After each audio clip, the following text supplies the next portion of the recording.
people want to know how to stop the laziness, and they want to know how to stop the procrastination. They have some idea in their head, some kind of a vision of what they want to do.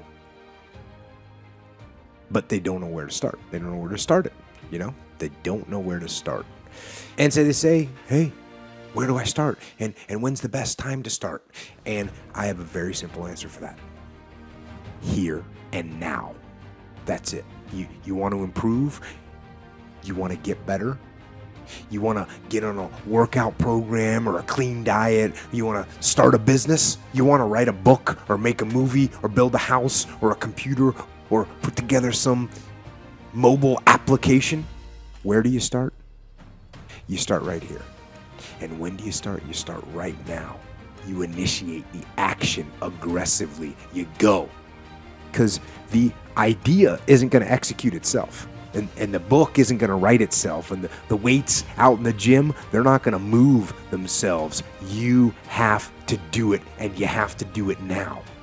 And that means you got to stop thinking about it and stop dreaming about it and stop researching every aspect of it and reading all about it and debating the pros and cons of it. Just start doing it. Take that first step and make it happen. Get after it. And get after it here and now. Start before you're ready. If you wait until you feel ready to do anything meaningful, you're going to be waiting for the rest of your life. Among the people who are the most successful, the happiest, the people who are actually contributing the most, they all have one thing in common, and it's this. They all start before they're ready. You see, I think you've misidentified the enemy here, because the enemy, it's not making mistakes.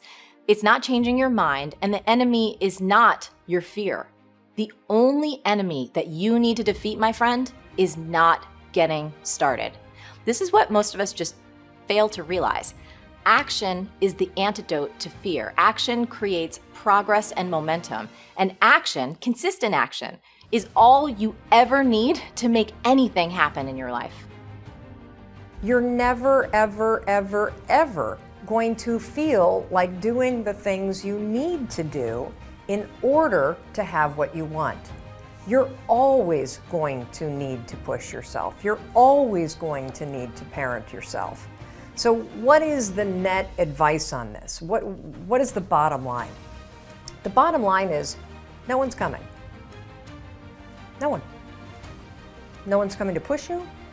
No one's coming to tell you to turn the TV off. No one's coming to tell you to get out the door and exercise. Nobody's coming to tell you to apply for that job that you've always dreamt about. Nobody's coming to write the business plan for you. It's up to you. And because you're only ever going to do the things that you feel like doing right now or that feel good right now, unless you understand that you've got to parent yourself, you got to push yourself, you're not going to make your dreams come true. You're just not. We're not wired that way. You weren't born that way, you weren't that way when you were growing up, and you're certainly not that way as an adult. And there's a tremendous amount of liberation that comes when you accept the fact that you're always going to need to give yourself a push. Purpose and reason and cause are extremely important. This is the why of your actions. This is knowing why you're doing what you're doing. This is the commander's intent. And so you absolutely these are important. If you don't know why you're doing something, well then let me ask you a question. Why are you doing something? It's very clear, it's very simple to understand. So you got to know if you don't know why you're doing something, then what are you going to do when you hit an obstacle? You're going to stop. What adaptations are you going to make when things go wrong to overcome them? You're not going to make any because you don't know why you're doing it. So if you have no reason for doing something, you're not going to do it. So you got to have a long-term goal. We got to understand the underlying purpose of what you're doing. You know who you have control over? You don't have control over your 9-year-old kid. You might think you do, but you don't. You don't have control over your wife to just make her, get in the game. Oh, you want to stay on the program. You want to cook whatever 14 chicken breasts on a Sunday night, so you got 2 a day during the week. Honey, make it happen. If you are a good leader and you explain what your goals are and you get her on board with the program, then yeah, guess what she's doing on Sunday night? Helping you cook some chicken breasts for the week. But this is just like anything else, man. This is just like any other leadership situation. You want to blame the team when something's going wrong? That's not going to get you a solution. You need to take ownership of the problem. You need to get the problem solved. And when I say get the problem solved, this doesn't mean impose your will on the team. That means you need to lead the team. And there's a big difference. I don't quit. I'm resilient. I own the number one skill, the number one talent required to eventually win. I already have. I can't quit. You'd have to kill me to get me out of chasing my dream, right? So number one, I want to point it out as the number one gift. The best ability is availability. Do you have it? Have you decided to have it? Is it something you're going to possess the rest of your life? And those of you that do have it already, I need you to take an inventory, be aware of it, and be intentional with crediting yourself as you're listening to this or watching it today into the bank of your self-confidence, into the bank, into the deposits you make in your identity, because it has everything to do with winning. Every guest you've seen on my show, all the people that I've coached, all have different talents, skills, and abilities. What's the one they all have? The ability to stay present, the ability to stay in the fight, to have not quit. You think, well, that's not a big deal. Really? Because as I've been talking, millions of people made the decision to quit on their dream, just as I've been talking to you. The rest of the day, millions more will. Tomorrow, millions more. Every day, literally millions of people quit on one of their dreams, their dream relationship, their dream business, their dream body. So quitting has become the number one habit in the world by people that end up losing. And I'm telling you, it happens every day, every second, everywhere. Just the fact that while I've been speaking, you're still after your dream, you're ahead of them. You don't give yourself enough credit, because eventually what I found, it looks like winning's this huge competition. But every day, every week, every year, every decade as time goes by, you're gonna find that you're competing with a smaller and smaller and smaller group of people for your dream, because so many of them will just quit.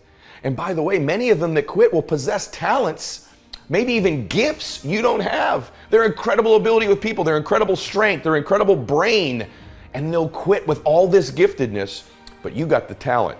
You have to learn to distinguish between something that is a talent and a gift. You can develop skills, you can develop talents. Gifts are something you're born with, but the people that I see that win long term are the ones who develop the talents and skills required to win.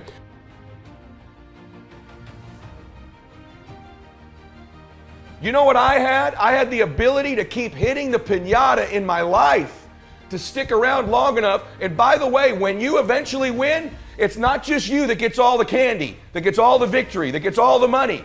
Lots of people around you, many of which who you were hurting originally with that bat, many of them who were trying to talk you out of it, they get to celebrate in the candy too. My prayer for you is that you begin to think about this analogy. The piñata of your life, the piñata of your business, the piñata of your body. As you're swinging away, I'm here to tell you, even though it doesn't feel like it, you're getting closer to the candy. And if you can add more people to celebrate, it's okay that you feel disoriented. It's okay that it feels blinding and you don't know exactly what direction to go. Just like these precious babies with the piñata. It's okay that you miss it once in a while. It's okay that you get tired once in a while. But as long as you keep after it and you keep pounding away that compound effort of your pounding, I can promise you there's candy someday. And everybody around you will jump on it and celebrate. That's my wish for you today as you listen to me. Of all the skills I'm going to teach you, that I've taught you, and if you've not listened to my other shows, I teach you about listening, transfer energy, how to close, how to change your identity, how to live blissfully dissatisfied, how to unlock your success code, all of the very detailed things I teach. Today is the most important thing, is that as you learn all these skills, it'll help you with the blindness. Every single skill you learn, you'll see clearer and clearer and clearer. But if you don't develop the talent, the number one skill in the world, which is to keep hitting the piñata and to stick around until the candy comes out, because here's the deal. Someone's gonna get the candy in life. There's always candy in life. That piñata eventually always breaks down. Do you want to be the person who was there in the beginning, hitting as hard as you could and sacrificing and maybe hurting the people around you and never get the candy? Or are you going to get something for your pain? Are you going to get something for your effort? Are you going to get something for this sacrifice you're making? You got to get something for this pain. You got to stick in the game until the candy comes out, and then we all get to celebrate.